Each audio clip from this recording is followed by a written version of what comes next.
Now let's look at how the inflation and unemployment dynamics affect the Federal Reserve's ability to maintain a stable inflation rate. In fact, what we're going to see is it's the credibility of a nation's central bank that affects inflation. Let's suppose we were at equilibrium here at point C with aggregate supply 0, aggregate demand 0, and output equals potential output. And for some reason, the aggregate supply curve shifts back. This could be for a number of reasons. There's some sort of adverse supply shock that shifts the aggregate supply curve to AS1. Now we've got an equilibrium here, a short-run equilibrium, with output less than potential output. Under these circumstances, we've got a recession, and we need to decide what to do as policymakers. If policymakers decide to do active monetary policy from the central bank, we could shift the aggregate demand curve out and get to equilibrium at point B, eliminating the recession but driving prices up. Alternatively, the Federal Reserve could decide to do nothing, keep aggregate demand curve constant, and allow the economy to take care of itself and get back to point C. And we talked about this when we looked at the transition from the short run to the long run. And the difference was how long we might think this takes.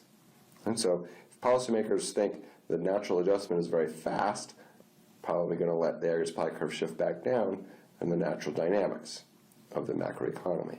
If policymakers think it's going to be very slow, probably going to have active policy.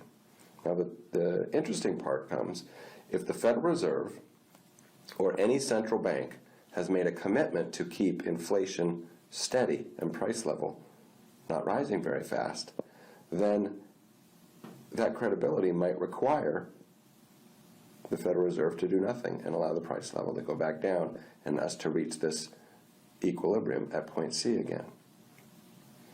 If the Federal Reserve doesn't stick by its commitment to keep stable inflation and is accommodating, in other words, allows aggregate demand to rise or drives aggregate demand up to get rid of the recession and thus increasing prices, well, the lack of credibility is going to affect people's expectations. When people start to expect that the Fed is going to be accommodating of this supply shock, that increases expected inflation and thus raises the inflation rate around the economy.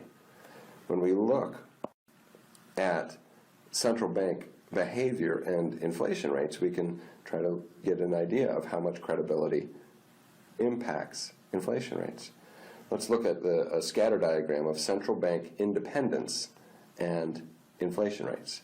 And we might think that a more independent central bank, one that is less susceptible to political pressure, would be less likely to have inflation because they can make harder choices and allow an economy to stay in a recession longer and allow it to adjust automatically with lower inflation rates. And in fact, when we look around the world, we can see that when we plot central bank independence, more independent central banks tend to have lower inflation rates.